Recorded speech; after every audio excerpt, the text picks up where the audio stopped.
Hi everyone, Canthony Named Tano here, the internet's busiest music nerd, and it's time for our monthly segment, Great Albums! Great albums! Where I go over a bunch of records, releases that I really enjoyed this past month, January. It's been a fruitful 2017 thus far. If any of these releases slipped through the cracks for you, it's okay. I'm going to mention them right here, links to the reviews and music from these releases down there in the description. Here we go. First, I want to give a shout out to technically my first favorite album of 2017, even though it did not release in 2017. Digitally, it released in 2016. That would be the new Run the Jewels album, Run the Jewels 3 or RTJ 3. They released that this past Christmas for free download for everybody. Enjoy the hell out of this thing. Their most versatile and politically charged album yet, while still bringing that hard, grimy, futuristic, hardcore hip-hop sound that Run the Jewels does so well. The lyrical and flow chemistry between Killer Mike and LP on this thing, in my opinion, is just as good as it was on RTJ2. I do think there are some moments where it is a little rough, leaves a little to be desired as they kind of make this transition into making more socially aware music. Hopefully that is something that they sharpen a little bit for their next record if they continue down this path. But a lot of the same characteristics that made RTJ2 great also make RTJ3 great. Just expect this one to be a little more mature. Next, the new 9 Inch Nails EP, not the actual events. This thing was a surprise from Trent Reznor because this EP is super raw, it's dirty, it's grimy, it's visceral, it's almost animalistic. He really kind of throws it back to his early industrial rock days, but he's doing it a little more experimental, a little more textured, a little more rough around the edges this time around, and I like that. Hopefully with his next album, he's taking similar risks. He's playing with similar textures. He's just as adventurous with texture, and he kind of brings back that dark, moody, angry, emotional flavor that I love so much about 9 Inch Nails' early music. Next, the new Code Orange, formerly Code Orange Kids album Forever. This is one of the most inventive metalcore albums I've heard in a while. For sure, people who do not like metalcore will probably not take to this record. A lot of those same basic elements, the heaviness, the guitar riffs, the breakdowns, they're all here, and people who think they're cliche in other contexts will most likely find them to be cliche on this album. But the way the band incorporates other genres, incorporates other sounds, and sort of experiments with the production a little bit, and puts together this really apocalyptic vibe. It's a metalcore album that, in my opinion, is like no other. You know, they're definitely taking some risks with this style of music that is typically very meat and potatoes.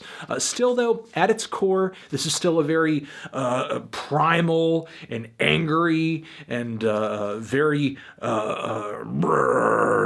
monstrous and beastly album, but the band does do a great job of working some interesting subtleties into the mix, and I applaud them for that because it definitely brings a new dynamic to this typically one-dimensional style of music. Next, the first time I have hyped up a grime album this much, and grime has been doing some pretty great things lately. You know, Kano and Skepta and a lot of other artists who have been big names in the genre for a long time have been putting together some of the biggest releases the genre has seen in years, this decade. And I think that is also the case now for Wiley with this new album, Godfather. Wiley is also one of the most celebrated artists in the grime genre, and with this album he gives us this totally unadulterated, pure, raw, in-your-face grime sound for one track after another. It's just bangers on bangers on bangers.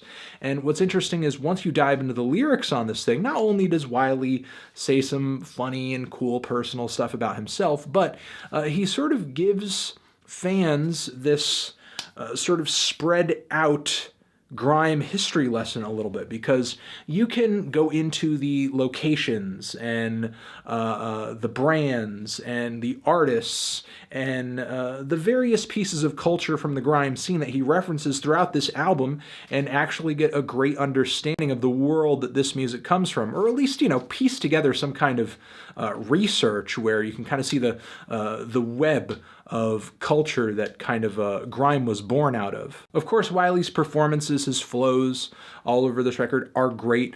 Instrumentally, the album is very sound and very heavy and incredibly powerful and punchy and bassy. So a lot of good things about this record. Love, love, love it. And the last album I want to shout out as loving this month was Neil Cicerega's latest mashup album, Mouth Moods. This thing is hilarious. It strings together some of my favorite and least favorite songs into these eerily natural collisions of music, some of which are beautiful, some of which just have my sides splitting, some of which make me kind of recontextualize and appreciate tracks that for a long time I have outright hated.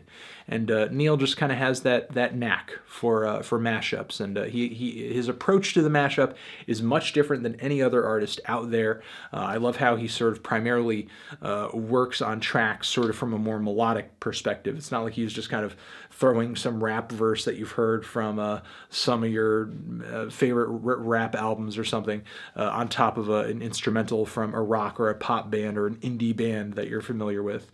No, this is like, he's throwing the vocals from YMCA on top of the time string section from the Inception movie, which somehow works.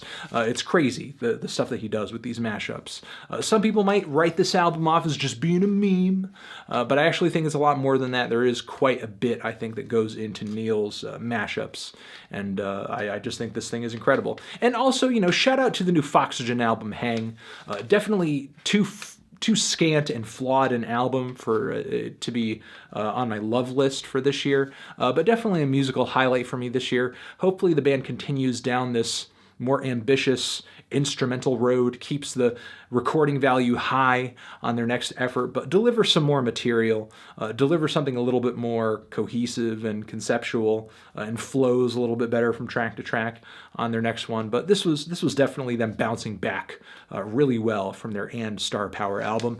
And those are the releases that I am recommending to you guys this month. Again, they are linked down there in the description box. Thank you for watching this video. Thank you for checking out the reviews, and I will see you guys in the next one. Cool? Cool. Tran.